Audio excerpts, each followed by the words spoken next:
Hello प्यारे बच्चों, आज की ऑनलाइन क्लास में आप सभी का स्वागत है। आज हम कक्षा 8वीं की गणित कार्य पुस्तिका प्रखर पर आधारित कार्यपत्रक संख्या 53 को हल करने वाले हैं। इसके अलावा बाकी के कार्यपत्रक के सोल्यूशन अगर आप देखना चाहते हैं तो इस वीडियो के डिस्क्रिप्शन में आपको सारे लिंक मिल जाएंगे। आइए स्टार्ट कर लेते हैं। कार्यपत्रक 53 जिसका कठिनाई स्तर है सरल और दक्षता है संख्याओं के गुणज एवं गुणनखंड की समझ बना पाना। इसका पहला प्रश्न, निम्न में से कौन कौन सी संख्या 40 के गुणनखंड नहीं है, उन पर गोल घेरा बनाइए। जो 40 के गुणनखंड नहीं है उनके ऊपर गोल घेरा लगाना है। यानी 40 के गुणनखंड वो संख्याएं जो 40 जिनके टेबल में 40 आता हो, या यूं कह सकते हैं कि 40 को डिवाइड करने वाली संख्याएं, 40 में जिसका भाग जाता है वो सारी संख्याएं 40 के गुणनखंड है। 40 में 1 का भाग जाता है, 40 में 2 का भाग भी चला जाता है, 40 में 3 का भाग नहीं जाता, तो इसके ऊपर हम एक गोला लगा देंगे। ये 40 का गुणज नहीं है, गुणनखंड नहीं है, सॉरी। फिर इसके बाद 4, 40 में 4 का भाग भी जाता है, 40 में 5 का भाग भी जाता है, 40 में 6 का भाग नहीं जाता, 40 में 7 का भाग भी नहीं जाता, 40 में 8 का भाग जाता है, 40 में 9 का भाग नहीं जाएगा। फिर इसके बाद 11, 12, 13, 14, 15, 16, 17 और 18, इनमें से किसी का भी भाग 40 में नहीं जाएगा। तो इसलिए ये सारी संख्याएं वो संख्याएं हैं जिन पे हमने गोला लगाया है, वो जो 40 के गुणनखंड नहीं है। ओके। इसके बाद दूसरा सवाल, उचित विकल्प पर सही यानी टिक का निशान लगाना है। 20 और 60 का एक सार्व गुणनखंड है। ऐसा गुणनखंड जो 20 का भी गुणनखंड है और 60 का भी है, तो 10 आएगा इसका उत्तर। 16 और 24 का एक सार्व गुणनखंड, सार्व यानी दोनों का होना चाहिए। 16 और 24 दोनों 4 के पहाड़े में आते हैं। 22 और 44 का गुणनखंड कौन होगा? 11 है। इसी तरह 25 और 35 का गुणनखंड 5 भी है और 1 भी है, ये दोनों ही संख्याएं हैं। 25 और 35 के सार्व गुणनखंड दोनों ही संख्याएं हैं। 25 5 के पहाड़े में भी आता है और 1 के पहाड़े में भी आता है, दोनों आंसर हो गए इसके। ठीक है, आगे चलते हैं। इसके बाद सवाल नंबर तीसरा, इसमें हमें दिया हुआ है नीचे दिए गए प्रश्नों के सही विकल्प पर उचित यानी सही का निशान लगाइए। सही का निशान इस पे लगाना है। चलिए इसका क्या पार्ट करते हैं। इसमें से कौन सा 140 का एक गुणनखंड है? 140 का गुणनखंड यानी ऐसी संख्या जिससे 140 डिवाइड हो जाता है। तो 12 71 से तो नहीं होगा, 6 से भी नहीं होगा, 28 से होगा। तो 28 वाले पे अपने टिक लगा देंगे। निम्न में से ख पार्ट है, निम्न में से कौन कौन सी संख्या 555 का एक गुणनखंड है? 555, 555 से डिवाइड होने वाली, 555 को डिवाइड करने वाली संख्या। तो 25 से डिवाइड अगर 550 होता तो हो जाता। 43 को हम चेक कर सकते हैं, अगर 43 अगर इससे डिवाइड हो रहा है तो देखो, अगर हम 43 को देखें तो हमारे पास को देखेंगे तो हमारे पास ये 4, ये डिवाइड नहीं होएगी 43। ठीक है, अगर मैं इसमें पूरा पूरा डिवाइड करूंगा तो 43 का भाग इसमें नहीं जाएगा। और फिर इसके बाद 5, अंतिम अंक 5 है तो 5 से तो डिवाइड होएगी। और 100 में डिवाइड नहीं होता, 100 का भाग नहीं जाता 555 में पूरा पूरा, क्योंकि अंतिम 2 अंक 0 होना जरूरी है। 100 से तभी भाग जाएगा जब अंतिम संख्या के अंतिम 2 अंक 0 होते हैं। अब है इसका ग पार्ट, इनमें से कौन सा 276 का एक गुणनखंड नहीं है? 276 का एक गुणनखंड नहीं है।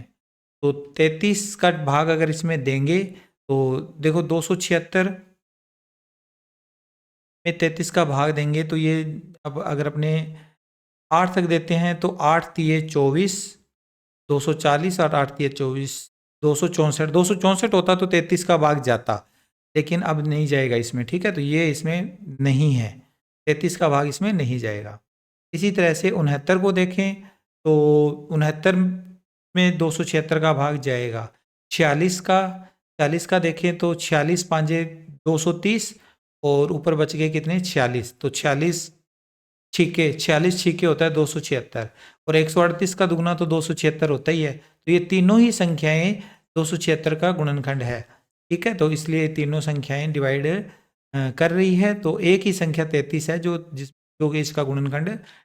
सवाल नंबर 4 करते हैं। इसके बाद सवाल नंबर 4, दी गई संख्याओं के गुणज और गुणनखंड लिखिए। हमें यहाँ पर 3 प्रश्न दिए हुए हैं और हमें तीनों ही प्रश्नों में गुणज बताने हैं और गुणनखंड बताने हैं। तो पहले 12 के गुणज और गुणनखंड हमें लिखे लिखाए मिले हैं। अब इसका है पार्ट है 25। 25 के गुणनखंड 25 किस किस पहाड़े से कट सकता है, वो संख्याएं जो 25 को भाग दे दे पूरा पूरा। तो 1, 5 और 25 ये 3 संख्याएं हैं। ये 3 संख्याएं इसके गुणनखंड है। और 25 के गुणज, प्रथम 5 गुणज लिखने हैं तो 25 के गुणज होंगे 25, 25 के पहाड़े वाली संख्या 50, 75, 100 और 125। इसी तरह से 44 के गुणनखंड आएंगे 1, 2, 4, 4 के बाद इसके बाद आएगा 11, 11 के बाद 22, 22 के बाद 44। ये है इसके गुणनखंड। अब हमें इसके गुणज लिखने हैं। तो 44 का पहाड़ा, 44 एकम 44, 44 दूनी 88, 44 तिये 132, 44 चौके 176, 44 पांजे 220। ये इसके 5 गुणनखंड और गुणज हो गए। ओके, इस तरह से ये सवाल हो गया। अब आगे है हमारा सवाल नंबर 5वां, जिसमें पूछा गया है अभाज्य गुणनखंड कीजिए। अभाज्य गुणनखंड यानी अभाज्य संख्याओं का भाग देना। 228 है तो इसमें 2 का भाग जाएगा। सर्वप्रथम 2 का भाग देंगे, इस 2 में तो 1 आएगा, 2 में 2 का भाग दिया 1 और यहाँ आ गया 4। अब फिर से इसमें 2 का भाग जाएगा, अंतिम अंक इसका सम संख्या इसलिए तो 1 में भाग जाता नहीं है, 11 में भाग देंगे 5 बार चला जाएगा, 1 बच गया 14, 14 में भाग दिया 7 आ गया। अब 57, 57 में 2 का भाग तो नहीं जाएगा तो इसका इकाई अंक, क्योंकि एक विषम संख्या आ गया तो 2 का भाग जाना हो जाएगा बंद। 3 का भाग इसमें जाएगा क्योंकि अंकों का योग करने पर 5 और 3 12 है, 12 आ रहा है यानी 3 का भाग इसमें जाएगा। 3 का भाग देंगे तो 3 एकम 3, 2 बच गए, 2 और 7 27, 3 में 27, ये 19 आ गया। 19 आ गया यहाँ। अब 19 एक अभाज्य संख्या है, खुद ही ये अभाज्य संख्या है तो 19 में 19 का ही भाग जाएगा। तो इस तरह से पूरा पूरा भाग चला गया और हमारे पास 228 थे। इसके गुणनखंड करने पर हमें मिल गया 228 के गुणनखंड 2 गुणा 2 गुणा 3 गुणा 19। यहाँ पर एक लिखना था, ठीक है, 2 गुणा 2 गुणा 3 गुणा 19।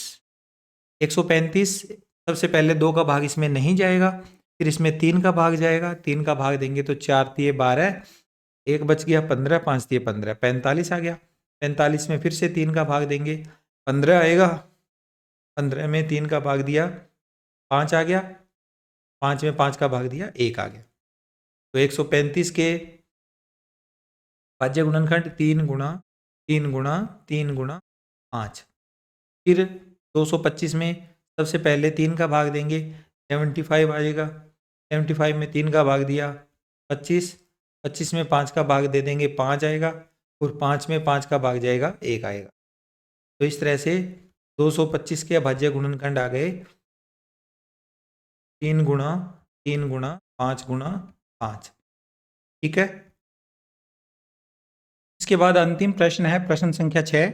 मैं एक संख्या 90 एवं 60 दोनों का गुणज हूं और 500 और 600 के बीच में आती हूं, तो बताइए मैं कौन सी संख्या हूं। तो इसमें आप एक बात का ध्यान दोगे, वो सभी संख्याएं आपको पता होनी चाहिए जो 90 और 60 दोनों की गुणज होती। तो 90 और 60 दोनों के पहाड़े में आने वाली संख्या, पहली संख्या 180 है। कौन सी संख्या है? 180। फिर 180 का पहाड़ा आप आगे पढ़ते जाइए, 180, 360, 540 और 720, यहीं तक छोड़ देते हैं। अब जो प्रश्न में लिखा है कि 500 और 600 के बीच वाली संख्या है, कौन सी संख्या होगी? 540। तो हमारा इस प्रश्न का आंसर भी क्या होगा? 540 होगा। तो इसको हम यहाँ से रफ करके आंसर रख लेते हैं। इसका आंसर क्या हो जाएगा यहाँ पर? 540। ठीक है, इस तरह से हमारे ये कार्यपत्रक यहाँ पर कंप्लीट हुआ। मुझे पूरी आशा है आपको पूरा वीडियो अच्छे से समझ में आया है। मिलता हूँ आपसे अगले वीडियो में। Take care, bye bye.